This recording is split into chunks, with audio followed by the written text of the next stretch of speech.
Ikaw? Hindi na.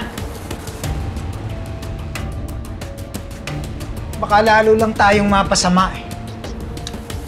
Kung may gagawin man yung babaeng yan, ako nang bahala.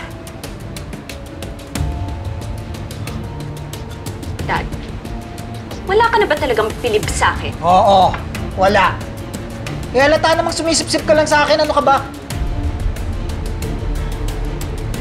Kahit hindi na ako CEO ng Excelsior. Dad, si Amira yan. Kaya ko yan. Dad, please. Ibigay mo na sa akin tong maliit na bagay na to. Hindi maliit na bagay ang ginagawa ng Amirang yan sa atin. Hanggang ngayon, hindi mo pa talaga naiintindihan yon. Wala ka talagang talino eh. Lalo mo lang pinapatunayan na tama lang na tinanggal kita sa Nexcelsium. Puro ka kasi yabang eh. Pero pag nagkakagipitan na, wala kang binatbat.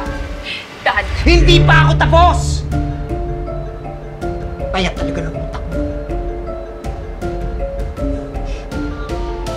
Thank you for clarifying that, Dad. Ngayon, klaro na sa akin kung anong tingin mo sa akin.